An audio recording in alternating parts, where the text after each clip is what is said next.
அருமை தமிழர்களே, சிவகுமாரின் அன்பான வணக்கம். இது சிந்தனை செய் மனமே பகுதியில் தினந்தோறும் பல சுவையான சிறப்பான செய்திகளை பகிர்ந்து கொள்ளுகிற அருமையான நேரம். நம்ம எல்லார் வீட்லேயுமே அவங்கவுங்களுக்குன்னு ஒரு பர்சனல் செக்ரட்டரி மாதிரி கையிலேயே ஒன்று வச்சிருக்கிறோம். அது சில சமயம் செக்ரட்டரியாக இருக்குது, சில சமயம் நம்ம பாஸாக இருக்குது, இன்னும் சொல்லப்போனால் சில சமயம் கொடுங்கோல அரசனாகவும் இருக்கிறது, சில சமயம் குழந்தையாகவும் இருக்கிறது. என்னது காலங்காத்தாலேயே விதவிதமாக குழப்பறனேன்னு கேட்குறீங்களா? எல்லாம் உங்கள் கையில் இருக்குது. அந்த சின்ன ஒரு பெட்டி சாத்தான்கிற பேரில் ஒரு குட்டி சாத்தான், அது அப்படிதான் சொல்லணும். அதுக்கு செல்ஃபோன் அப்படின்னு பேர் வச்சிருக்கிறாங்க. நீங்கள் செல் அப்படின்ற வார்த்தைக்கு ஆங்கிலத்தில் இன்னொரு அர்த்தமும் உண்டுங்க. என்ன தெரியுங்களா? இந்த கைதிகள் எல்லாம் சிறைச்சாலையில் போட்டு வச்சிருப்பாங்களே, அதில் இருக்கிற ஒரு சிறை அறைக்கு பேர் செல்லுன்னு பேர். ஏறக்குறைய நம்ம எல்லாருமே அந்த சிறைக்குள்ள போய் நம்ம மாட்டிக்கிட்டோமோ அப்படின்னு நினைக்கிற அளவுக்கு தான். நீங்க பொதுவா பப்ளிக் பிளேஸ்ல போய் பாருங்க, இது அப்படியே மயக்கி வச்சிருக்குது, வசியம் போட்டா மாதிரி. இன்னும் சரியான வார்த்தையில சொன்னா சூனிய வச்சா மாதிரி ஆளாளுக்கு அதையே சுத்தி வந்துட்டு இருக்கிறாங்க. சார், ஆபத்தான ஒரு சூழல்ல அதை பயன்படுத்திட்டு இருக்கிறாங்க. எப்ப தெரியுங்களா? பைக்கில் போறப்போ கழுத்துக்கும் தோளுக்கும் நடுவுல இப்படி வச்சுக்கிட்டு ஓட்டி போயிட்டு இருக்கிறாங்க. என்ன அப்படி தலை போற அவசரம்? நம்ம பெரிய இதுல வயசு வித்தியாசமே இல்லை. இளைஞர்கள், பெரியவர்கள், எல்லாருமே.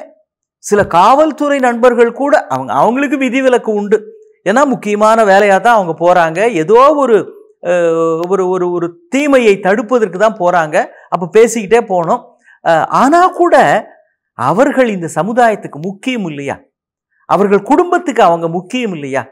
இது மாதிரி வச்சு ஓட்டிக்கிட்டு போறப்போ கவனக்குறைவா தடுமாற்றம் வந்ததுன்னா, கல்லூரி மாணவர்கள் சொல்லவே வேணாம். பைக்ல 3 பேர் உட்காந்துட்டு 3 பேரும் 3 செல்லு பேசிட்டு போயிட்டு இருக்கிறான். ட்ரெயின்ல சார், முந்திலாம் ட்ரெயின்ல போறப்போ, பஸ்ல போறப்போ அந்த பயணமே சுவாரஸ்யமாக இருப்பது நம்ம கூட வர அண்டையில பக்கத்துல உட்கார்ந்து இருக்கிறாங்களே அவங்க தான். அப்படி ஒருத்தர் அறிமுகப்படுத்திக்குவாங்க. நீங்க எந்த ஊரு? அப்படியா, தஞ்சாவூர்னா தஞ்சாவூர்ல எங்க? அது பக்கத்துல. ஓ சரி சரி சரி, அந்த ஊரா, கிராமமா? நம்ம பொண்ணு அங்கதாங்க கொடுத்துருக்குது, மாப்பிள்ளை அங்கதான் இருக்கிற. இது மாதிரி ஒருவருக்கு ஒருவர் பேசிக்கொள்வது.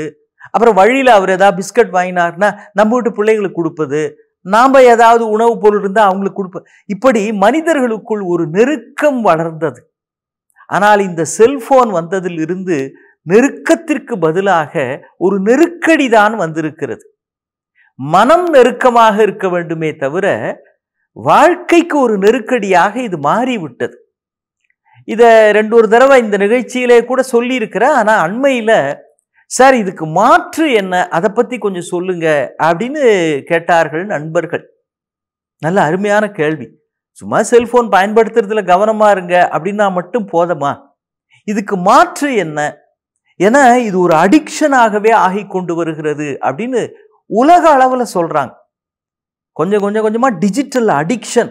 அந்த நீல நிறம், அதிலிருந்து வெளிப்படுகிற நீல நிறம், இரவு அப்படியே அதையே பார்த்துக்கிட்டு 11 மணி 12 மணி 1 மணி வரைக்கும் பார்த்துக்கிட்டு இருக்கிறவர்கள்லாம் நிறைய இருக்கிறார்கள். தாய்மார்கள்லாம் கூட நிறைய பேர் இது பழக்கத்துக்கு ஆளாயிட்டாங்களாம். அது பேட்டரியே முழுக்க தீந்து போய் இனிமே பார்க்க முடியாதுன்ற நிலை வந்தாதான் அதை கனெக்ஷன் கொடுத்துட்டு படுத்துக்கிறதுக்கு போறாங்க. அப்படிலாம் பிள்ளைகள் இருக்கிறாங்க. போர்வை இழுத்து போத்திக்கிட்டு இருக்கிறாங்க. உள்ளுக்குள்ள ஒரு ஞான வெளிச்சம் தெரியுது போர்வை வழியா. அப்படி இருக்கிறாங்க. அப்ப இதுல இருந்து எப்படி மாறுபடுவது, வெளியே எப்படி வருவது அப்படின்னா, நிறைய யோசனைகளை நம்முடைய இந்த துறை சார்ந்தவர்கள் தருகிறார்கள். அதை நாம எல்லாம் தெரிஞ்சுக்க வேண்டியது முக்கியம். முதல்ல உங்க செல்போன்ல இருக்கிற இந்த நோட்டிபிகேஷன்ஸ் எல்லாத்தையும் டெலீட் பண்ணிடுங்கன்றாங்க. என்ன, சில பேர் செல்போன்ல சில பேர் வீடியோ போடுறப்பவே இந்த ஷேர் பட்டனை ஷேர் பண்ணிக்கிங்க, பெல் பட்டனை கிளிக் பண்ணிங்க, சப்ஸ்கிரைப் பண்ணிங்க, எங்களுடைய அடுத்தடுத்த வீடியோ வர்றப்போ உங்களுக்கு தெரியும். இந்த மாதிரி நோட்டிபிகேஷன் அப்படின்றத நம்மளும் கிளிக் பண்ணிடுறோம் இல்லையா?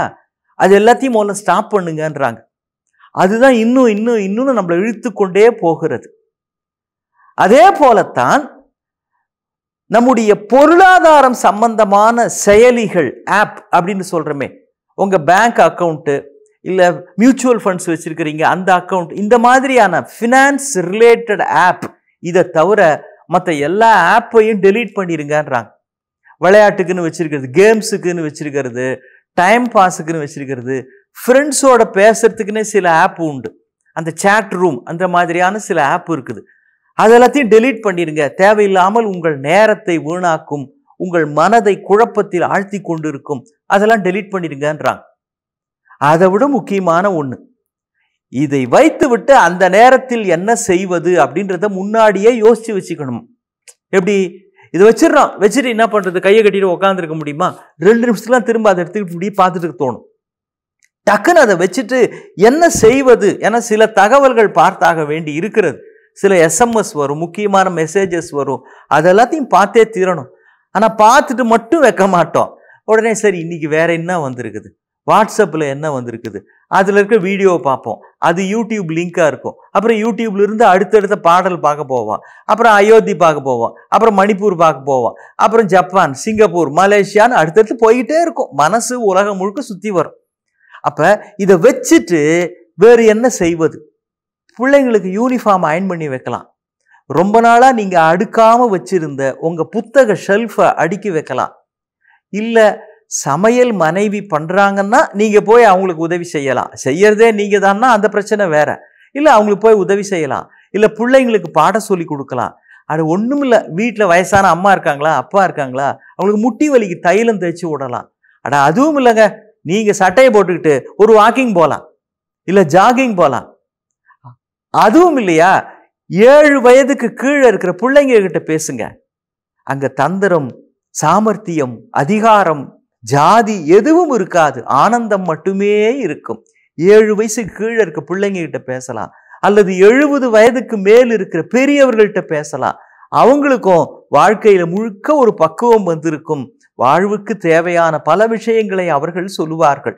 வாழ்க்கையில சந்தோஷமா இருக்கணும்னா 7 வயசுக்கு கீழே 70 வயசுக்கு மேல இவங்ககிட்ட பேசுகிற பொழுது பல விஷயங்கள் நமக்கு நல்லபடியாக கிடைக்கும்.